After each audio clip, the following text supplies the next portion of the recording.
Can't stop anything. ఇప్పుడు ఆ మూలాలను తుంచేయాల్సిన బాధ్యత ఎవరు తీసుకోవాలి? అదే అంటున్నా నేను. 9 నెలలైనా మీకు ఇంకా గ్రిప్ రాలేదా?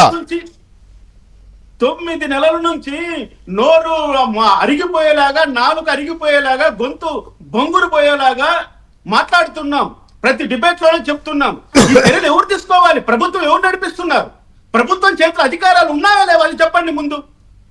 మీరు ఒకటి, ఇప్పుడు కనపర్తి శ్రీనివాసరావు గారు ఇప్పుడే స్టార్ట్ చేసామండి, మా బయలుదేరడానికి ట్రైన్ సిద్ధంగా ఉంది, ఇంకా ఎన్ని రోజులండి? నేరస్తులు పట్టుకోవడానికి, నేరస్తులు శిక్షించడానికి, నేరాలు అరికట్టడానికి ఒక క్షణము చాలదా? ఒక వ్యక్తి ప్రాణం పోవడానికి, ఒక వ్యక్తి మానం పోవడానికి, ఒక స్త్రీ తన సర్వస్వాన్ని కోల్పోవడానికి ఒక క్షణము చాలదా? క్షణాలు ముఖ్యమా, రోజులు ముఖ్యమా, సంవత్సరాలు ముఖ్యమా? ఇక్కడ మీ చేతిలో పోలీస్ డిపార్ట్మెంట్ ఉంది, ఇంటెలిజెన్స్ నిద్రపోయారా? ఇంటెలిజెన్స్ చీఫ్ లో పోలీసులు నిద్రపోయారా? లాయర్లు నిద్రపోయారా? సరే, జడ్జిల గురించి నేను మాట్లాడు అసలు ఆ ప్రస్తావన మాట్లాడండి. జడ్జిల గురించి మాట్లాడినంటే మీరు ఇప్పుడు లేదు, దానికి కొన్ని నిబంధనలు ఉంటాయి. శ్రీనివాసరావు గారు, సార్ నేను వెంకటకృష్ణ గారు, నేను పేర్లు కాదు పేర్లని కాదు, అంటే న్యాయ వ్యవస్థ కూడా నేను అందుకే అన్నాను, ఇట్లా ఫేక్ సర్టిఫికెట్లు పెట్టి బెయిల్ తీసుకుని వెళ్ళడం ఇంత ముందు ఎప్పుడన్నా జరిగిందా అని అడిగిన క్వశ్చన్ అదే రామకృష్ణ గారు. సార్, ఇంటర్నేషనల్ చార్లెస్ శోభరాజ్ అని చెప్పి వాడు 10 సార్లు పోయాడు. వాడు కంటే చార్లెస్ శోభరాజ్ తో పోలుతున్నారా మీరు? బోర్గడ్డ అనిల్ని వీడేంది? వీళ్ళందరూ ఆ వైకాపాకి చెందిన వాళ్ళందరూ వాళ్ళే.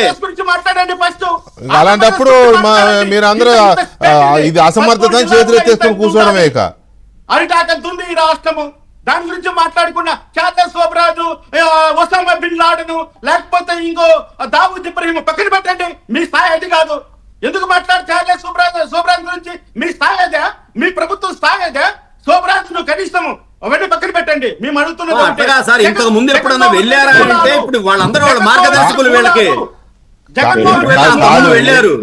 కాదు. శ్రీనివాసరావు గారు ఒక్క నిమిషం. ఎంతమంది పారిపోయి అమెరికా పారిపోయారండి. అంటే ఇది కూడా అట్లా వదిలేద్దామని వదిలేశారా? చాలా మంది పోతారులని వదిలేశారా? ఇందుకోసమా ఇందుకోసమా రెడ్ బుక్ మాట్లాడింది? వెంకటకృష్ణ గారు, ఎవరు అక్కడ జరగలేదా, ఇక్కడ జరగలేదా? బెయిల్ ఇచ్చింది ఎవరో చెప్పండి. అరే బెయిల్ కోర్టు ఇస్తుందండి. బెయిల్ కోర్టు ఇస్తుంది. కోర్టు ఎందుకు ఇస్తుంది?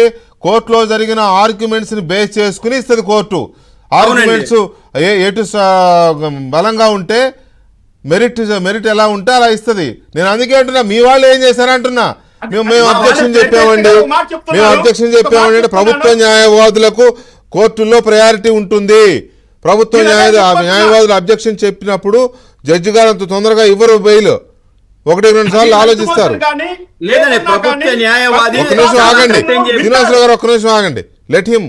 రామకృష్ణ గారు చెప్పండి, మీరు కంప్లీట్ చేయండి. వెంకటకృష్ణ గారు, లంచ్ మోషన్ అయినా, రెగ్యులర్ కోర్సులో అయినా, హౌస్ మోషన్ అయినా, అదర్ సైడ్ పబ్లిక్ ప్రాసిక్యూటర్ ని వినంది ఏ ఆర్డర్ పాస్ చేయదండి కోర్టు. అదే కదా. ఇప్పుడు పబ్లిక్ ప్రాసిక్యూటర్ ఒకటి అడుగుతున్నా, అయ్యా వాళ్ళు సర్టిఫికేట్ పెట్టారు, ఇక్కడ గుంటూరులో ఒక హాస్పిటల్లో పెట్టారు, ఒక శర్మ గారు ట్రీట్ చేశారు, ఒక ఫోన్ కాల్ చాలదండి హాస్పిటల్ ఫోన్ చేసి కనుక్కోవడానికి? ఆ పని చేయలేరా మీరు? నేను అంటున్నది ఏంటి? మీరు ఒక మాట అడుగుతున్నా. సార్, ఇప్పుడు జడ్జి గారు దానికి ఒప్పుకోవాలి కదా. మా లాయర్ అడిగినప్పుడు వినండి.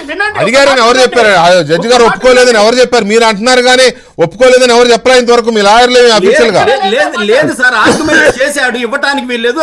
ఆ జెన్యూనిటీ గురించి కూడా అడిగినప్పుడు కాదు. శ్రీనివాసరావు గారు, మనం ఒక బెయిల్ గురించి మాట్లాడదాం కానీ జడ్జెస్ ని లాగొద్దు. ఒక పాయింట్